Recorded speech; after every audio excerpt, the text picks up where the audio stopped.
चलिए दोस्तों, स्वागत है आप सभी का वर्ल्ड अफेयर चैनल पर। स्टार्ट करते हैं अपने आज के करंट अफेयर डेली बेसिस पे। यहाँ पर आप पढ़ सकते हैं quick point, organisation, special day, MSQ day, news of the day, एनपीवाईक्यूज। आप मेरा टेलीग्राम चैनल ज्वाइन कर लें अमन सर्वाइव स्टडी, क्योंकि इस वीडियो का जो पीडीएफ है सिर्फ और सिर्फ इसी टेलीग्राम चैनल पर मिलता है। 6 AM पर ये वीडियो अवेलेबल होती है। रेगुलर देखें, ज़्यादा बेनिफिट होगा।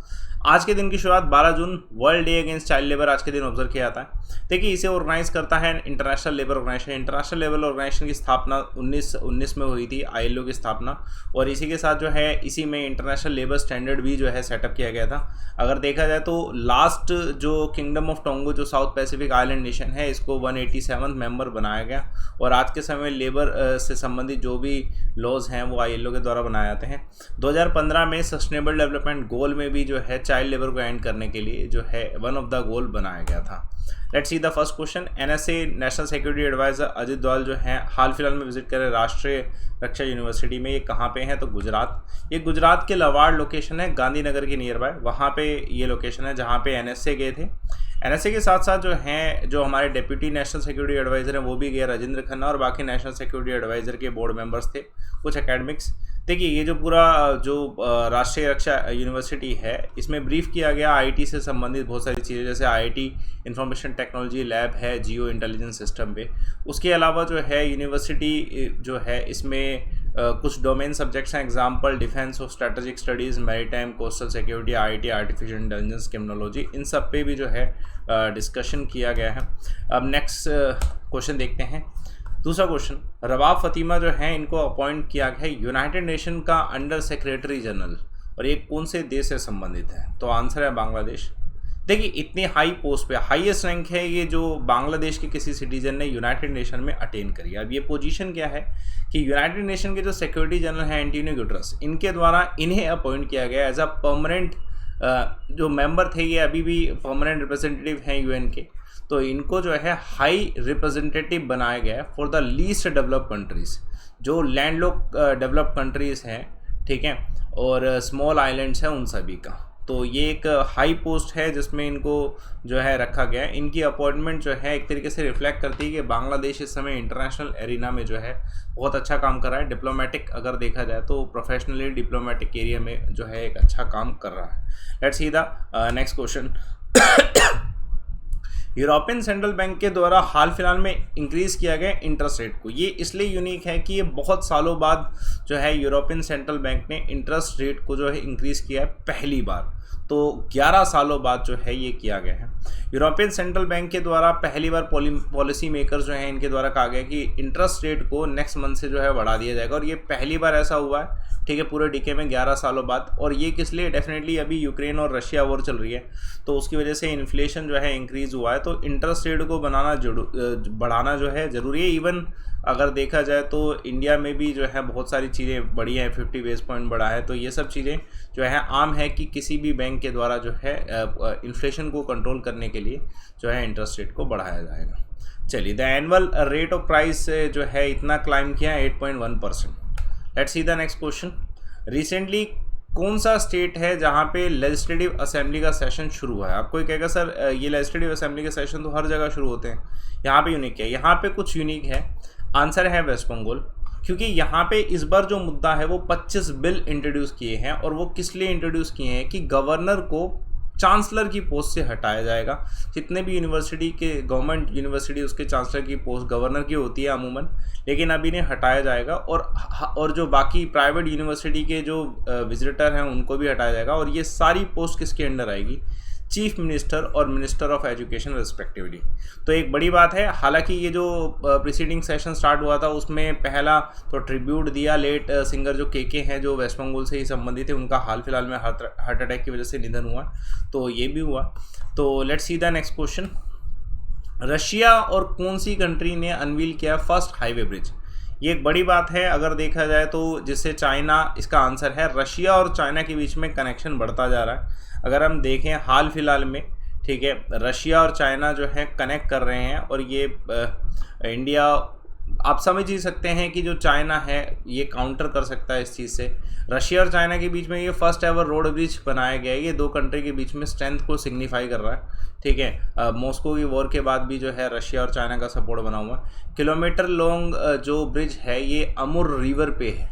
ये लिंक करता है रशियन सिटी को ठीक है, हेनेन जो नॉर्थ चाइना की सिटी है इससे, ठीक है। तो इम्पोर्टेंट क्वेश्चन है, पूछा जा सकता है। यहाँ से इनका जो कनेक्शन है बढ़ता जाएगा। कंस्ट्रक्शन फर्स्ट रेलवे ब्रिज भी जो है इससे भी संबंधित जो है चीज़ें अपडेट हुई हैं, है ना। ये जो कनेक्ट करेगा, लोकेशन सिटी पता होनी चाहिए आपको, तो तेंजियांग सिटी है ना, ये इसको कनेक्ट करने वाला है। लेट्स सी द, इसको अभी बीच में होल्ड कर दिया गया था कोविड की वजह से। कौन सी कंट्री है जिसने स्टार्ट कर देंगे भाई अब ये फेंसेस बनाने वाले हैं बॉर्डर के अक्रॉस, रशिया जहाँ पे भी इनसे कनेक्टेड है, तो फिनलैंड है। देखिए फिनलैंड ने बहुत सारे एक्शन लिए हैं यूक्रेन के ऊपर अटैक होने के बाद से, क्योंकि डेफिनेटली जैसा यूक्रेन पे अटैक रशिया ने किया है तो बाकी कंट्रीज ये तो सोचेंगे कि अपनी सिक्योरिटी को जो है अपडेट किया जाए। तो इसी में जो है एक हाइब्रिड थ्रेट के चलते, ठीक है, फिनलैंड इस समय क्या कर रहा है कि फिनलैंड के द्वारा पास किया गया है एक्चुअली में ये पूरा, इसमें कुछ रूल्स हैं जिसको फॉलो करना पड़ा। ठीक, क्रॉस बॉर्डर जो है वहाँ पे जितना भी लोकेशन है अराउंड, अगर देखा जाए 1300 किलोमीटर के आसपास, 800 माइल के आसपास ईस्टर्न बॉर्डर जो है रशिया के साथ लगते हैं फिनलैंड के। तो फिनलैंड जो है यहाँ पे फेंसिंग करेगा, है ना। Let's see the next question, which of the following to visit the Atal tunnel. तो रोहतांग का जो Atal tunnel, very famous one, ठीक है, लार्जेस्ट लॉन्गेस्ट वन। तो यहाँ पे राष्ट्रपति जो हैं यहाँ पे विजिट करें, तो ये इम्पोर्टेंट है। देखिए पहली बात तो ना, अटल टनल जो है प्रधानमंत्री मोदी जी के द्वारा ओपन किया गया था 3 अक्टूबर 2020 में, और बहुत सारे लोग यहाँ पे विजिट करते हैं। मेजॉरिटी जो विज़िट होती है लाहौल वैली की वो अटल टनल से ही होती है, इसलिए मतलब एक अच्छा खासा ट्रैफिक जाम रहता है यहाँ पे विंटर्स के समय में और ज़्यादा।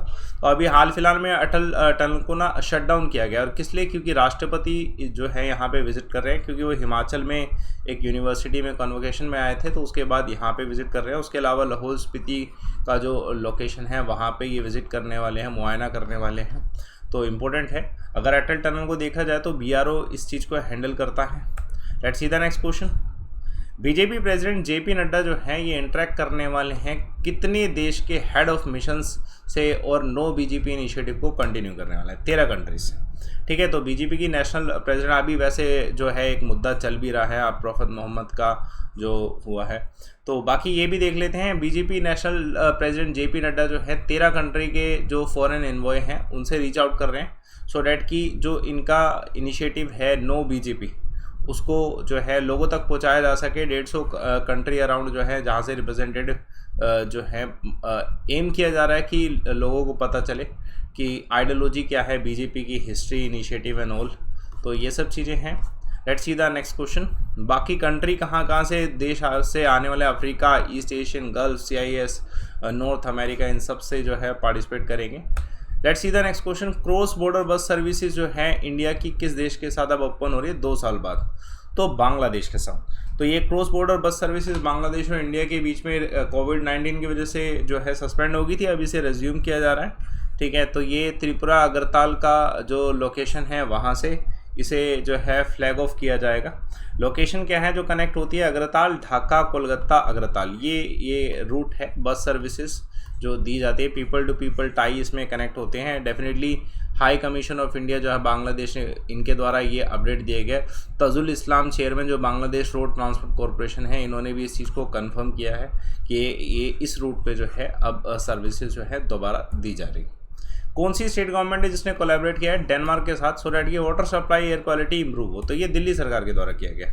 तो दिल्ली सरकार के द्वारा जो है डेनमार्क के साथ कनेक्ट किया गया है कि वाटर स्कार्सिटी जो सिटी में है ये कम हो, और इवन रोड इंफ्रास्ट्रक्चर भी एक बेहतर हो जाए, ठीक है। क्योंकि डेनमार्क की अगर बात करी जाए तो डेनमार्क जो रोड प्रेजेंटेशन है उसमें बेस्ट है, तो उसी के साथ जो है टाई अप किया है। और उसके अलावा ग्राउंड वाटर रिचार्ज प्रोजेक्ट जो है डेनमार्क हैंडल करेगा दिल्ली गवर्नमेंट का, तो ये इनिशिएटिव लिया गया है। और उसमें जो एयर पोल्यूशन है उसको कंट्रोल करने के लिए भी ई-ऑटो जैसी सर्विसेज जो प्रोजेक्ट है उसको लाया जा रहा है। तो लेट्स सी कि अभी डेनमार्क के जो एम्बेसडर हैं जो कि HE फ्राइडे हैं, इनके द्वारा एक जो है तारीफ भी की गई दिल्ली सरकार की, कि दिल्ली सरकार ने किस तरीके से रोड्स जो है उन्हें मेंटेन किया है।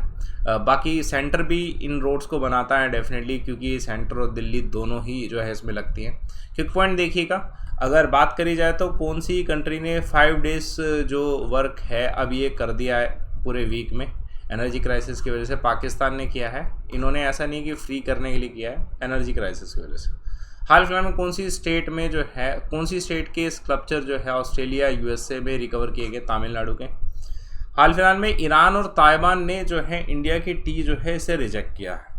कल मैंने एक सवाल पूछा था कि लॉयन लेपर्ड और टाइगर किस जनस से संबंधित है, तो आंसर बिल्कुल भूमि के द्वारा बिल्कुल सही है कि पैंथरा इसका आंसर है। और आज का सवाल देखिए, पोटेशियम की डिस्कवरी किसके द्वारा की गई थी? कमेंट बॉक्स पे आंसर दीजिएगा। टेलीग्राम चैनल इसलिए ज्वाइन करें क्योंकि पीडीएफ एक ज़रूरी चीज़ होती है, रिवाइज करने के लिए सर्च करेंगे तो आपको मिल जाएगा और इसमें 100% पीडीएफ आपको अवेलेबल होगी। बाकी रिपोर्ट एंड विन का ऑप्शन यूटिलाइज करिएगा, कोड यूज़ करिएगा लाइव वमन। देखिए जब आप सब्सक्रिप्शन लेते हैं तो आपको बेनिफिट होता है क्योंकि आपका बेस क्लियर होता है, और सब्सक्रिप्शन लेने के लिए डिस्काउंट चाहिए तो लाइव वमन से ही आपको डिस्काउंट मिलते हैं। बस आप इधर लाइव वमन कोड प्रोसीड टू पे से पहले लगाएंगे और आपको अनअकैडमी के सारे जो बेनिफिट्स हैं, जो सब्सक्रिप्शन पे डिस्काउंट्स होते हैं, सारे टीचर्स, सब कुछ आपको लाइव वमन पे अवेलेबल होगा। इसे यूटिलाइज करिए। बाकी सेशन को लाइक करिए, शेयर करिए, चैनल को सब्सक्राइब करिए। Thanks a lot for watching.